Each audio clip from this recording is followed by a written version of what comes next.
What you're about to hear is a tale so horrifying, so steeped in musical madness and supernatural terror, that it has haunted the jazz clubs and back alleys of New Orleans for over a century. This is not merely a story of musicians who played at the wrong venue or fell victim to a tragic accident.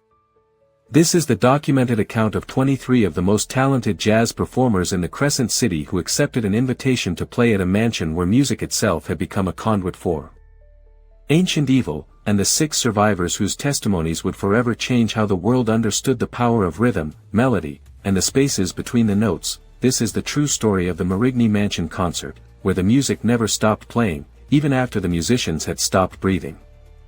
The year was 1901, and New Orleans was experiencing the birth pangs of what would become known as jazz music.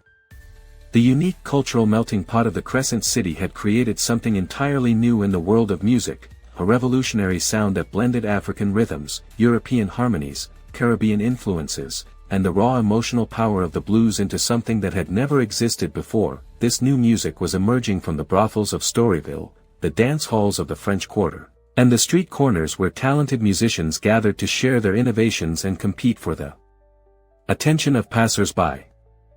Among the most prestigious venues for this emerging art form were the private salons of New Orleans' wealthy elite, who had begun to recognize that jazz represented something culturally significant and potentially profitable. These exclusive performances allowed the city's most talented musicians to showcase their skills for audiences who could afford to pay premium prices for entertainment, creating opportunities for financial advancement that were rare for African American performers in the Jim Crow South. It was in this context that 23 of New Orleans' most accomplished jazz musicians received an invitation that would change their lives forever. The invitation, written on expensive cream-colored paper in an elegant script, bore the seal of the Marigny family and promised a performance fee of $50 per musician, an astronomical sum that represented more money than most of them could earn in several months of regular performances. The invitation came from Madame Celeste Marigny, the widow of a wealthy Creole sugar planter who had died under mysterious circumstances the previous year. Madame Marigny was known throughout New Orleans society as an eccentric recluse who rarely left her mansion in the Faubourg Marigny district, but whose wealth and social connections made her one of the most influential patrons of the arts in the city. Her decision to host a jazz performance was seen as a significant endorsement of the new musical form and an opportunity for the invited musicians to gain access to the highest levels of New Orleans society. Among the 23 musicians who received invitations was Charles "Buddy" Bolden, whose cornet playing had already made him a legend in the jazz community despite his young age. Buddy's ability to play with such volume and emotional intensity that his horn could be heard for miles had earned him the nickname King Bolden, and his innovative approach to improvisation was influencing a generation of younger musicians throughout the city. Another notable invitee was Jelly Roll Morton, a piano player whose technical skill and compositional abilities were already setting him apart from his contemporaries. Morton's claim that he had invented jazz was disputed by many, but his contributions to the development of the new musical form were undeniable. His complex arrangements and sophisticated harmonic understanding represented the intellectual side of jazz, balancing the raw emotional power that characterized much of the early music. The group also included Sidney Bechet, a young clarinet player whose virtuosic technique and passionate playing style were beginning to attract attention throughout the South. Bechet's ability to make his instrument sing with an almost human voice had already earned him opportunities to perform with some of the most established musicians in New Orleans, despite his youth and relative inexperience. From the world of traditional New Orleans brass bands came Edward "Kid" Ory, a trombonist whose powerful slide technique and rhythmic innovations were helping to define the role of his instrument in the emerging jazz ensemble. Ory's background in the funeral processions and street parades that were central to New Orleans' musical culture gave him a deep understanding of how music could move and inspire large groups of people. The rhythm section was anchored by Papa Jack Lane, a drummer whose work with various New Orleans bands had made him one of the most sought-after percussionists in the city. Lane's ability to maintain complex polyrhythmic patterns while providing the driving beat that kept dancers moving had made him essential to the success of numerous musical groups throughout the region. The remaining 18 musicians represented a cross-section of New Orleans' jazz community: cornet players who had learned their craft in the city's many brass bands, piano players who had developed their skills in the bordellos of Storyville, clarinet players who brought elements of classical training to the improvisational world of jazz, and rhythm section players whose understanding of African musical traditions provided the foundation upon which the new music was built. The Marigny Mansion itself was one of the most impressive private residences in New Orleans, a massive Greek Revival structure that occupied an entire city block in the fashionable Faubourg Marigny district. Built in the 1850s by Madame Marigny's late husband, the mansion featured soaring ceilings, elaborate plasterwork, and a grand ballroom that could accommodate hundreds of guests. The building's architectural grandeur reflected the wealth and social status of its owners, but it also harbored secrets that few visitors ever suspected. The mansion had been built on the site of an earlier structure that had served as a meeting place for practitioners of voodoo and other African spiritual traditions during the colonial period. Local legend claimed that Marie Laveau herself had once conducted rituals in the basement of the original building, and that the spiritual energy generated by these ceremonies had somehow become embedded in the very foundations of the property. Madame Celeste Marigny was a figure shrouded in mystery and contradiction. Born Celeste Thibodeau in a small Cajun community outside New Orleans, she had married into the wealthy Marigny family at the age of 18, bringing with her a dowry that included not only money but also knowledge of traditional folk magic and spiritual practices that had been passed down through generations of her family. Her marriage to Auguste Marigny had been arranged by their families as a way of combining wealth with what some whispered was supernatural power. Auguste Marigny's death the previous year had been officially attributed to a heart attack, but those who knew the family intimately suspected that something more sinister had occurred. Servants reported that in the weeks before his death, Auguste had been complaining of hearing music that no one else could detect, complex jazz arrangements that seemed to emanate from the walls of the mansion itself. His behavior had become increasingly erratic, and he had begun to speak of making a bargain that would ensure his family's continued prosperity for generations to come. The invitation to the jazz performance had been Madame Marigny's first public appearance since her husband's funeral, and her decision to host such an event had surprised many in New Orleans society. Those who knew her well understood that she had always been fascinated by music and its power to affect human emotions and behavior, but her interest had previously focused on classical European compositions rather than the emerging jazz movement. On the evening of November 13, 1901, the 23 musicians gathered at the Marigny Mansion as the sun set over New Orleans. They arrived individually or in small groups, each carrying their instruments and dressed in their finest clothes for what they expected to be the most important performance of their careers. The mansion's exterior was illuminated by hundreds of candles placed in the windows, creating an atmosphere that was both elegant and somehow unsettling. Madame Marigny greeted each musician personally as they arrived, her gracious manner and obvious knowledge of their individual talents making them feel welcomed and appreciated. She was a striking woman in her early 40s, with dark hair that she wore in an elaborate style typical of Creole society and eyes that seemed to hold depths of knowledge and experience that went far beyond her years. Her voice carried the musical accent of Louisiana French, and when she spoke about music, her passion was evident and infectious. The musicians were led to the mansion's grand ballroom, where they found a performance space that had been prepared with meticulous attention to detail. The room's acoustics had been enhanced through the strategic placement of decorative panels and draperies, creating an environment where every note would be heard with perfect clarity.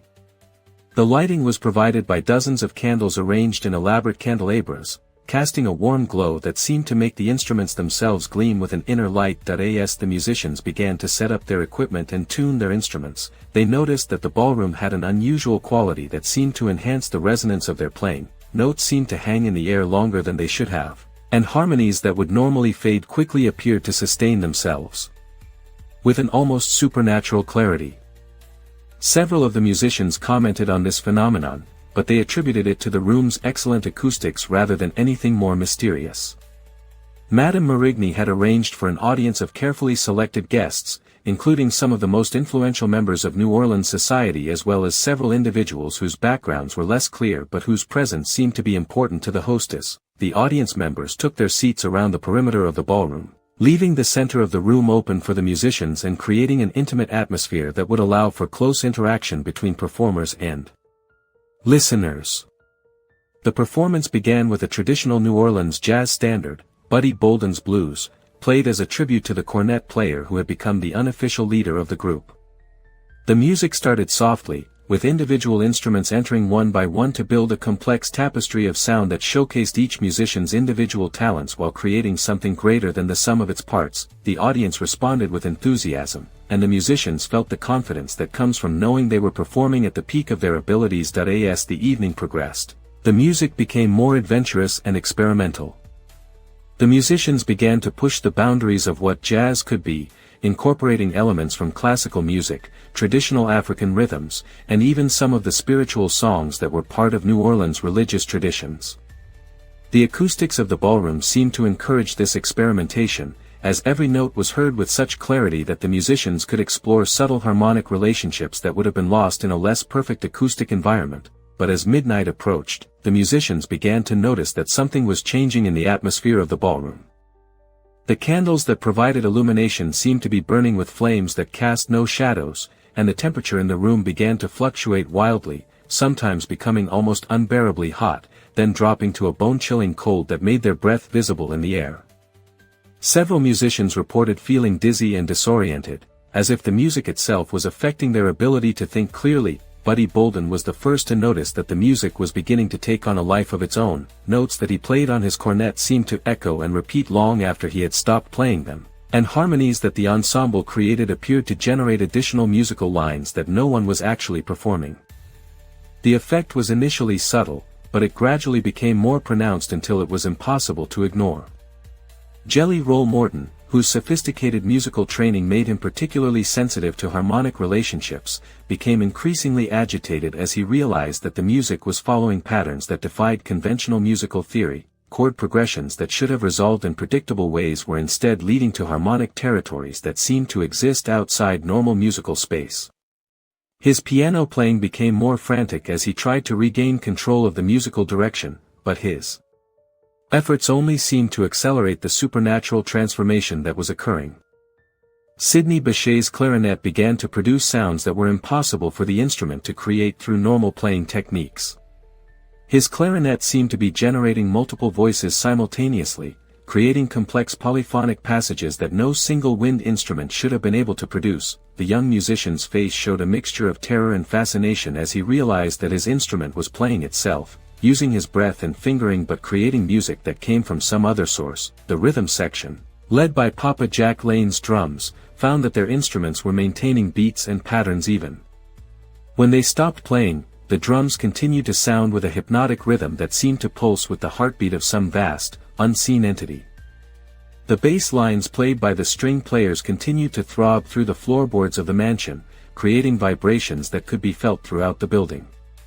As the supernatural music continued to build in intensity and complexity, the audience members began to exhibit strange behavior. Some sat transfixed, their eyes glazed over as if they were in some kind of trance. Others began to move in ways that suggested they were dancing to rhythms that only they could hear. A few seemed to be trying to leave the ballroom but found themselves unable to move from their seats, as if some invisible force was holding them in place. Madame Marigny, who had been observing the performance with obvious satisfaction, began to reveal her true nature as the music reached its supernatural crescendo. Her elegant appearance started to shift and change, her features becoming more angular and predatory. Her eyes, which had always held an unsettling gleam, now glowed with an inner light that had nothing to do with the candles that illuminated the ballroom. Her voice, when she spoke, carried harmonics that no human vocal cords could produce. The entity that had taken the form of Madame Marigny revealed that the Marigny mansion had been built as a trap for musicians, designed to harvest their creative energy and musical talent for supernatural purposes. The mansion itself was a kind of instrument, tuned to resonate with the frequencies of human creativity and capable of amplifying musical performance to levels that transcended normal physical limitations. But this amplification came at a terrible price, as the musicians' life force and artistic essence were gradually absorbed into the building's supernatural consciousness. The 23 musicians found themselves unable to stop playing as the entity began the final phase of its harvest. Their instruments had become extensions of the mansion's supernatural will, forcing them to continue performing even as they felt their strength and vitality being drained away. The music they were creating was no longer jazz in any recognizable form but had become something alien and terrifying that seemed to exist outside the normal rules of harmony and rhythm. One by one, the musicians began to succumb to the entity's hunger. Their bodies remained in position, continuing to play their instruments, but their minds and souls were being absorbed into the mansion's supernatural consciousness. The process was not quick or merciful, it was designed to extract maximum creative energy, and the musicians' terror and desperation seemed to enhance the quality of what was being harvested. Buddy Bolden, whose powerful cornet playing had made him the king of New Orleans jazz, was among the first to be consumed. His legendary ability to play with such volume and emotion was absorbed into the mansion's supernatural arsenal, becoming part of the entity's understanding of how music could move and control human emotions. His body continued to play, but his eyes became as vacant and lifeless as those of a marionette. Jelly Roll Morton's sophisticated musical knowledge and compositional skills were particularly prized by the entity. As his life force was drained away, his understanding of harmonic theory and his ability to create complex musical arrangements became part of the creature's supernatural consciousness. His piano continued to play impossible compositions that no human mind could have conceived, music that existed at the intersection of mathematical precision and cosmic horror. The process continued throughout the night, with the entity savoring each musician's unique talents and contributions to the emerging art form of jazz. Sidney Bechet's virtuosic clarinet technique, Kid Ory's innovative trombone work, and Papa Jack Lane's rhythmic mastery were all absorbed and corrupted, becoming tools for manipulating future victims who might be drawn to the mansion by the promise of musical transcendence. As dawn approached, only 6 of the 23 musicians remained conscious and aware. These 6, Louis Armstrong, a young trumpet player who was just beginning his career, King Oliver, a cornet player whose technical skill was already legendary, Johnny Dodds, a clarinet player known for his emotional intensity, Baby Dodds, a drummer whose innovative techniques were influencing the development of jazz percussion, Honoré Dutry, a trombonist whose smooth style complemented the more aggressive approaches of his contemporaries, and Lil Hardin, a piano player whose classical training brought a sophisticated harmonic sense to jazz performance, had somehow resisted the entity's influence, though they were powerless to help their companions or escape from the supernatural trap. The entity, satisfied with its harvest but not yet ready to complete its feeding, revealed to the 6 survivors that they had been spared for a specific purpose. They were to return to the jazz community and spread word of the incredible musical experience that could be found at the Marigny Mansion, ensuring that future generations of talented musicians would be drawn to this place. Their survival was not an act of mercy but a calculated investment in the entity's long-term strategy for harvesting human creativity. As the sun rose over New Orleans, the supernatural music that had filled the ballroom throughout the night gradually faded to silence. The 17 musicians who had been consumed by the entity remained in their positions, their instruments still in their hands, but they were no longer truly alive.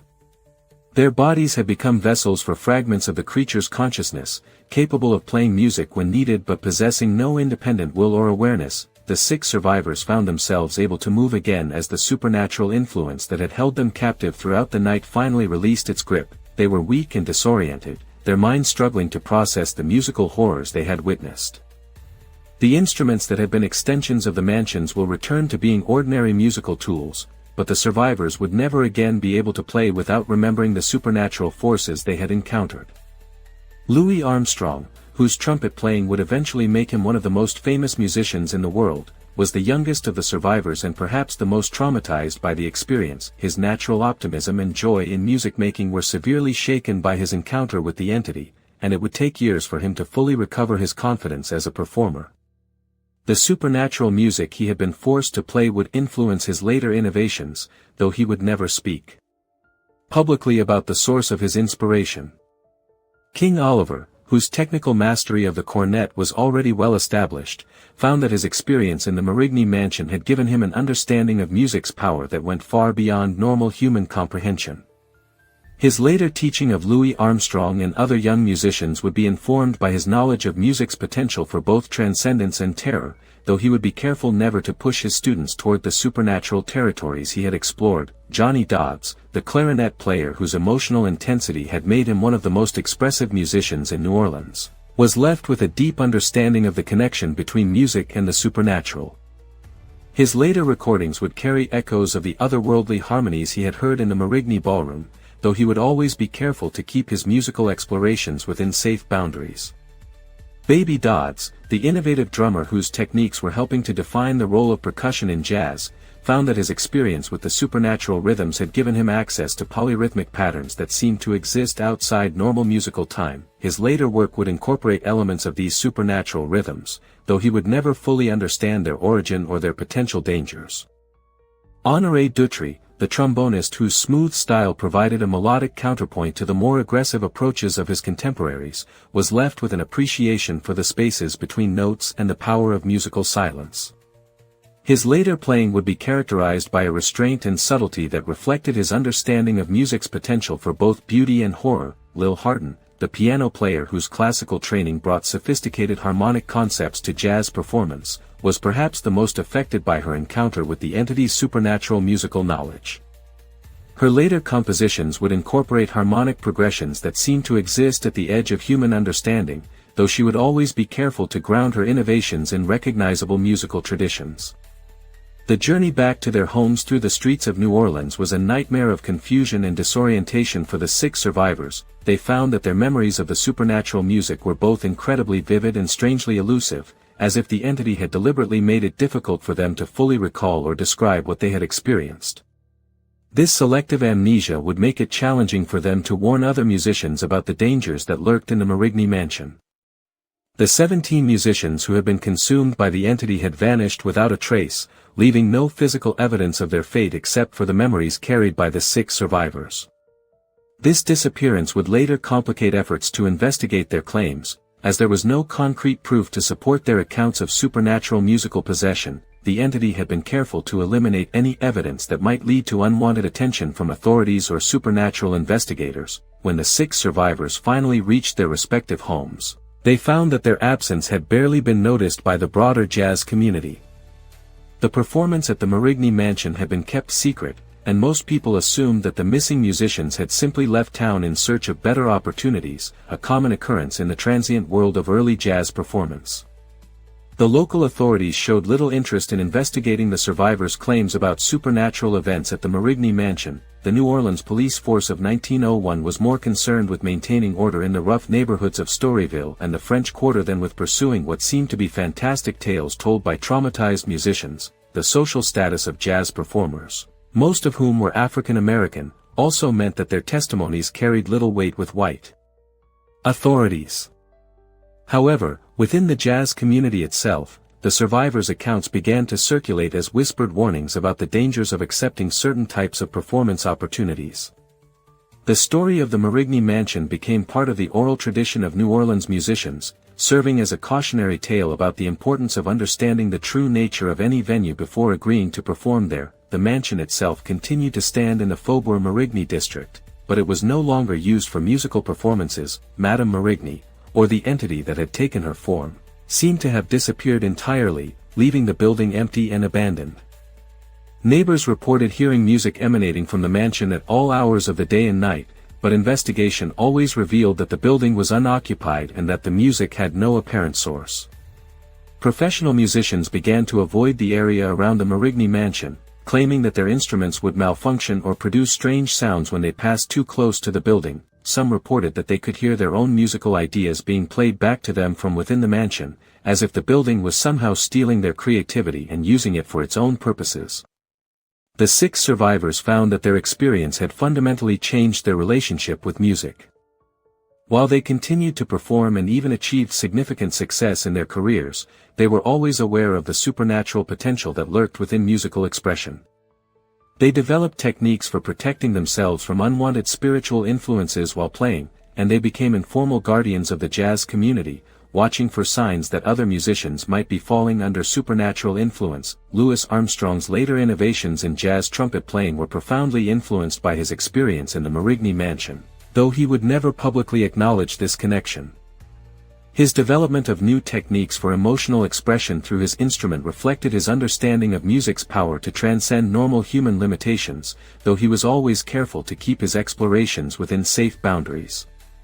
King Oliver's role as a teacher and mentor to younger musicians was shaped by his knowledge of the dangers that could await those who pushed musical boundaries too far. His famous advice to his students about the importance of maintaining control over their musical expression reflected his understanding that creativity without discipline could lead to supernatural entanglement.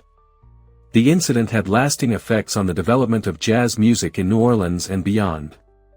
The loss of 17 talented musicians in a single night represented a significant blow to the emerging art form, as these individuals had been among the most innovative and influential performers of their generation.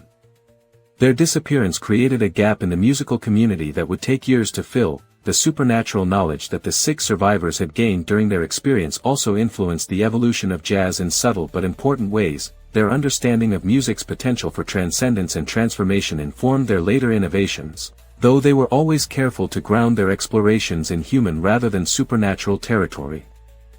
The story of the Marigny Mansion became part of the larger folklore surrounding jazz music and its origins in New Orleans.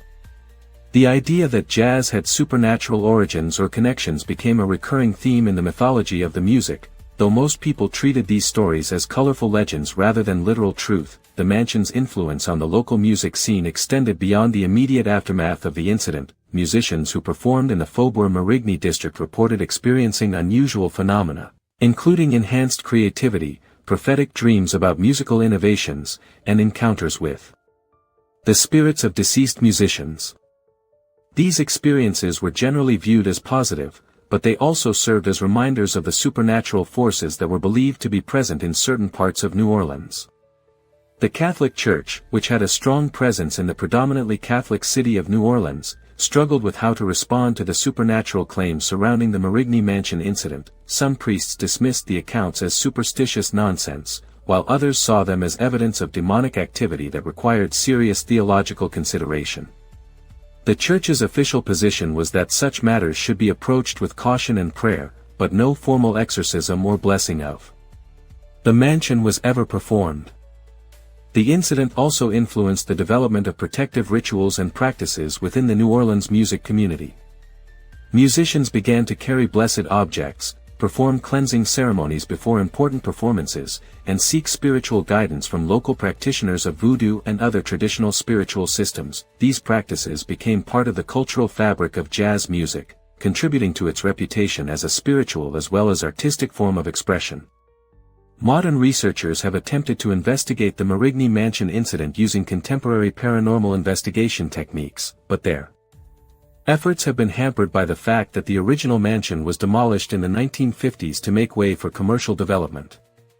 The site where the building once stood is now occupied by a shopping center, though some investigators claim to detect residual supernatural energy in the area. The psychological profiles of the 6 survivors have been studied by researchers interested in trauma and its effects on creative expression. All 6 musicians showed signs of post-traumatic stress related to their supernatural encounter, but they also demonstrated enhanced creative abilities that seemed to be connected to their experience. This combination of trauma and enhanced creativity has become a subject of ongoing research in the fields of psychology and musicology. The influence of the Marigny Mansion incident on the development of jazz music cannot be overstated. The loss of 17 innovative musicians represented a significant setback for the emerging art form, but the survival of 6 key figures ensured that the musical innovations that had been developing in New Orleans would continue to evolve and spread throughout the world. The supernatural elements of the story have been interpreted in various ways by different researchers and commentators. Some see the incident as evidence of genuine supernatural activity, while others view it as a metaphor for the transformative power of music and the dangers that can await artists who push creative boundaries too far. The case has also been studied by anthropologists interested in the cultural and spiritual traditions of New Orleans. The ritual described by the survivors contains elements that are consistent with various African, Caribbean, and European magical traditions, suggesting either genuine supernatural activity or an elaborate deception based on extensive knowledge of multiple occult systems. The economic impact of the incident on the families of the missing musicians was significant and long-lasting. 17 breadwinners had disappeared without explanation, leaving their families to struggle with both financial hardship and the uncertainty of not knowing what had happened to their loved ones. The jazz community rallied to provide support for these families. But the loss of income and the stigma associated with the supernatural circumstances made recovery difficult. The incident also had broader implications for the business of musical performance in New Orleans. Venue owners became more cautious about hosting jazz performances, particularly in private homes or unusual locations. Musicians became more selective about the engagements they accepted, and the practice of thoroughly investigating potential employers became standard procedure within the jazz community. The legend of the Marigny Mansion has continued to influence popular culture and artistic expression well into the modern era. The story has inspired numerous books, films, and musical compositions, though these fictional treatments often focus on the supernatural elements while minimizing the historical context and the real human cost of the incident. The 6 survivors' later careers were marked by their shared experience and the knowledge that they carried about the supernatural potential of musical expression. They maintained contact with each other throughout their lives, providing mutual support and serving as informal guardians of the jazz community's spiritual well-being. As we reach the end of this haunting journey into the supernatural heart of New Orleans jazz, we are left with questions that challenge our understanding of music's true power and potential. What really happened to those 17 musicians who vanished without a trace in the Marigny Ballroom? Was the entity that called itself Madame Marigny a supernatural predator that fed on human creativity, or was it something even more sinister, a force that existed at the intersection of artistic expression and cosmic horror? The 6 survivors took their secrets to their graves, but their musical legacy remains as a testament to both the transcendent power of jazz and the dangers that can await those who venture too far into the supernatural territories that music can access. In the smoky clubs and shadowy streets of New Orleans, where the boundaries between the sacred and profane have always been thin, some performances come with prices that no musician should ever be asked to pay. The music that was born in that supernatural ballroom may have vanished with the dawn, but its influence lives on in every note played by those who understand that jazz is more than entertainment. It is a form of spiritual expression that can open doorways to realms beyond human understanding. For in the end, when we surrender ourselves completely to the power of music, we may find that we have given up more than our voices. We may have given up our very souls. If this chilling tale of supernatural jazz and the price of artistic transcendence has left you questioning what forces truly drive human creativity, please show your support by hitting that like button. Your engagement helps us continue to uncover these forgotten chapters of musical history that remind us why some performances are more dangerous than others. And if you haven't already joined our community of truth seekers here at Bayou Nightmares, make sure to subscribe to our channel. We delve deep into the shadows of history every week, bringing you stories that mainstream sources often overlook or dismiss. From the haunted music halls of New Orleans to the dark corners of human artistic expression, we explore the mysteries that shaped our cultural world. It's important to remember that while the stories we share on Bayou Nightmares are carefully researched and based on historical accounts, they are presented as entertainment and educational content. Some elements may be dramatized or interpreted through the lens of folklore and legend, though they are often inspired by real events and genuine human experiences that deserve to be remembered and understood. Until we meet again in the shadows of history, keep questioning the official narratives, keep seeking the truth behind the legends, and remember that sometimes the most beautiful music comes from the most dangerous places, and the most transcendent art may demand the highest prices. This has been Bayou Nightmares, where the past never truly dies, and the darkest secrets eventually find their way to the light.